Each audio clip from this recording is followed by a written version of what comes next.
الحمدللہ رب العالمین والصلاة والسلام علی رسولہ الکریم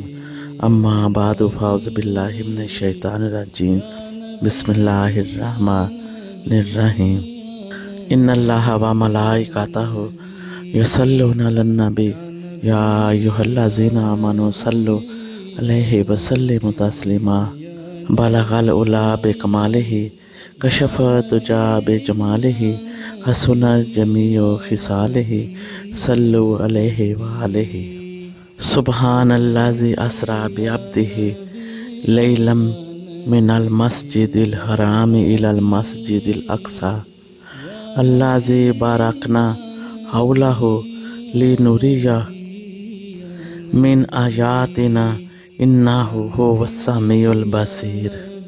پاک ہے وہ ذات جس نے اپنے خاص بندے کو رات کے تھوڑے سے حصہ میں مسجد حرام سے مسجد اقصی تک سیر کرائی۔ وہ مسجد اقصی جس کے ارد گرد اور چاروں طرف برکت ہی برکت ہے، اور یہ سیر اسی لیے کرائی گئی تاکہ ہم اپنے محبوب پاک صلی اللہ علیہ وآلہ وسلم کو اپنی کچھ نشانیاں دکھا سکیں، کیونکہ وہ سننے اور دیکھنے والا ہے۔ نبی کریم صلی اللہ علیہ وآلہ وسلم چونکہ افضل الانبیاء، سرور پیغمبراں اور تمام نسل انسانی کے سردار ہیں، اس لیے آپ کو بارگاہ لامقام میں وہاں تک رسائی حاصل ہوئی کہ اس سے پہلے کسی نبی اور رسول کو وہاں تک یہ رسائی حاصل نہ ہو سکی، اور نہ ہی آئندہ کسی فرزند آدم کا قدم اور وہم و گمان وہاں تک پہنچ پا سکے گا۔ اور آپ صلی اللہ علیہ وآلہ وسلم کو اس لاہوت میں جو کچھ دکھایا گیا اور ایسے عجیب و غریب مناظر کا مشاہدہ کرایا گیا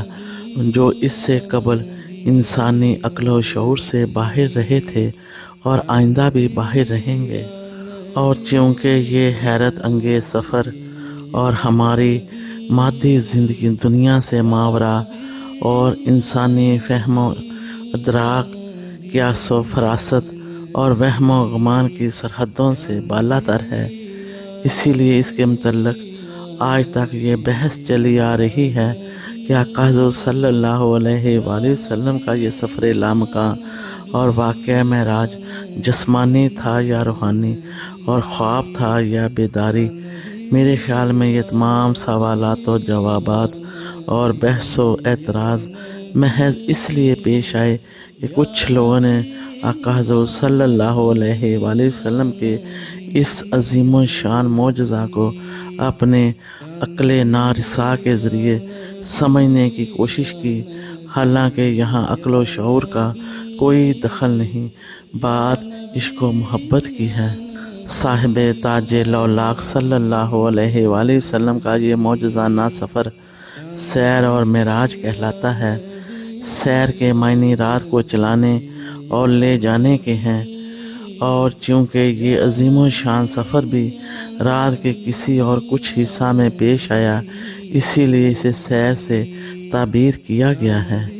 اور معراج کے معنی اوپر چڑھنے اور پستی سے بلندی پر جانے کے ہیں۔ احادیث مبارکہ میں آقا حضور صلی اللہ علیہ وآلہ وسلم نے یہ فرمایا کہ مجھے آسمانوں کی طرف لے جایا گیا، اسی لیے اسے معراج کہا گیا ہے۔ آقا حضور صلی اللہ علیہ وآلہ وسلم کو مکہ مکرمہ سے مسجد اقصی تک لے جایا گیا، اور چونکہ اس کا ثبوت کتاب اللہ یعنی قرآن پاک سے ثابت ہے، لہٰذا اس کا منکر کافر ہے۔ اور پھر مسجد اقصی سے سدرۃ المنتہی اور عرش پاک تک لے جانے کا نام معراج ہے۔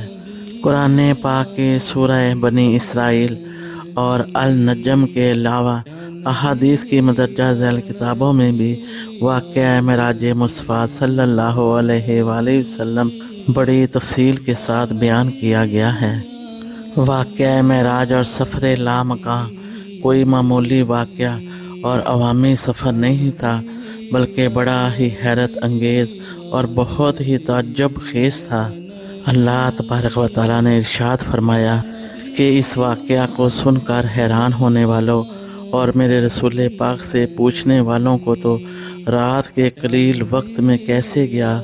اور کیسے آ گیا، یہ حقیقت میرے محبوب سے نہ پوچھو بلکہ مجھ سے پوچھو کہ میں کیسے لے گیا، اس لیے کہ وہ خود کب گیا تھا۔ سبحان اللہ ذی اسرا، اسے تو میں لے گیا ہوں، اور اگر تم یہ سوال کرو گے تو تمہارے سوالات و اعتراضات سے میں پاک ہوں۔ اور اس تعجب خیز واقعہ کو لفظ سبحان سے اس لیے بھی شروع کیا گیا کہ تسبیح و تمجید سے مقدم ہے، مثلا سبحان اللہ والحمد للہ اور فسبح بحمد ربک۔ جزاکم اللہ خیر واحسن الجزاء۔